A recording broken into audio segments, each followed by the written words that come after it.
Hi, this is Krista Bontrager. I want to thank you for watching today. And this is part 2 of a 3-part series on the question, what does the Bible really teach about interracial marriage? And you know, this is a question that becomes intensely practical very quickly when your son or daughter brings home a boyfriend or girlfriend from college and they are of a different race or different ethnicity.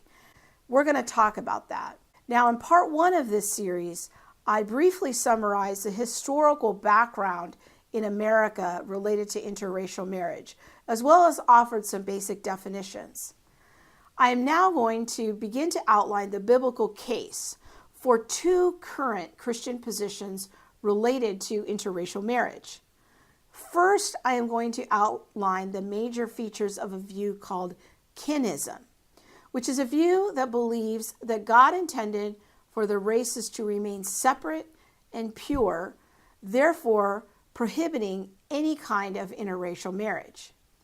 Then I'm going to make the positive case for interracial marriage in part 3 of this teaching series. Now let's start with kinism. Kinism is a relatively new theological movement. It emerged kind of in the late 90s, early 2000s, and it's held by those Christians who are in the theonomic, Christian Reconstructionist, Rushdoony vein of Reformed theology.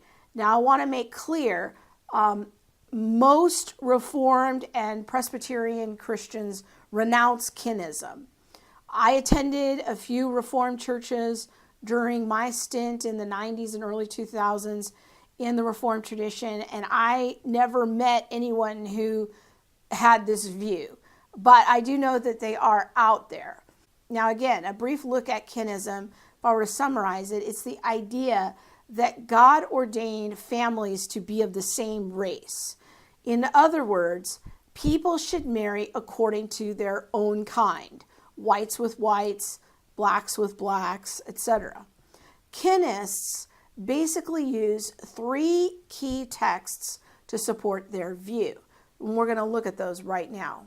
Genesis 11:9 describes how God separated the races at the Tower of Babel when he confounded people's languages. This is interpreted as God setting boundaries between groups, and that to reintegrate those groups would be a violation of the created order that God has ordained.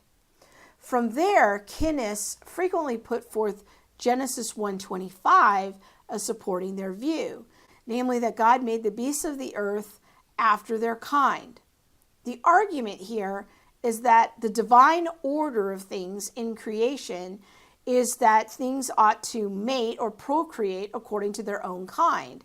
And so that what this means is that it was God's intent that races should stay separate and only procreate with their own kind. Again, blacks with blacks, whites with whites, and so on.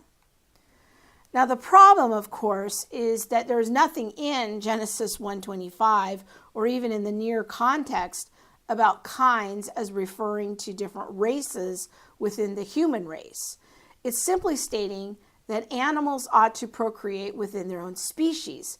Cattle breed with cattle, insects breed with insects, etc.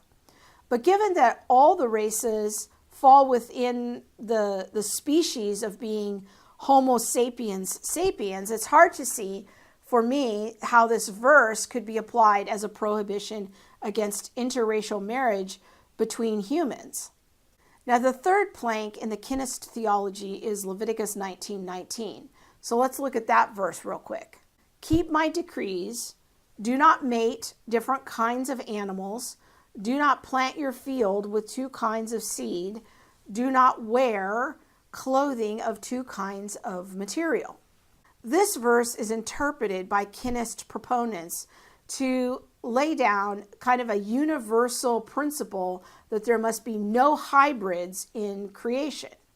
To bring diverse things together in an unnatural union is seen as despising the order that God has put in creation. And this is then applied to the situation of interracial marriage as being a violation of God's law. That said, the kinist view is not well supported by conservative Bible scholars. If we pull back, we'll notice that verse 19 appears as part of a series of laws in Leviticus 19, which contain instructions on a variety of issues. Now, some of these commands are fairly straightforward, such as do not seek revenge, or do not defraud, or rob your neighbor in verse 13, or do not practice divination or seek omens. In other words, don't engage with fortune tellers. But other commands are more like verse 19. It is much more difficult to understand their underlying purpose, such as do not clip the hair at the sides of your head or clip off the edges of your beard in verse 27. What's that about? Now, as a general rule, all of God's laws give us instructions on how to either love and worship God or love our neighbor as ourselves. So the question is, how do these rather unusual laws, such as ones listed here in verse 19, help us to love God or love our neighbor? And what application do they have to us today? Now, I hope to do a series of teachings in the future that outlines some general principles of how to interpret the Old Testament law. So I'm not going to go into all those details here. But my theory about what's happening here in this verse is that these prohibitions against unnatural mixtures were somehow connected with pagan religion or divination practices of the Canaanites, and that God was giving his people instructions on how to live differently than their Canaanite neighbors. But even if I'm wrong about that theory, we are a long ways off from connecting verse 19 to establishing a clear and universal principle against interracial marriage. That issue is simply not in this text. Now, there is one additional point I want to make about kinists. While these people advocate for racial segregation, they should not be confused with Christian identity people or the Aryan nation.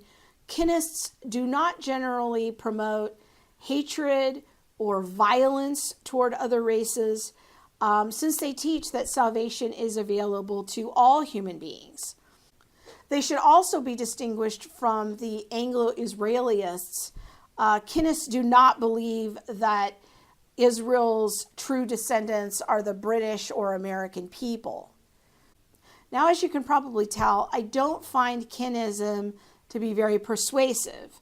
To be very candid, I find it deeply problematic and potentially dangerous. Even so, I've tried to present the major features of the view as I best understand it in a fair and accurate way. Now, in the final installment of this teaching series, I'm going to turn the discussion into making the positive case for interracial marriage. Thanks for watching.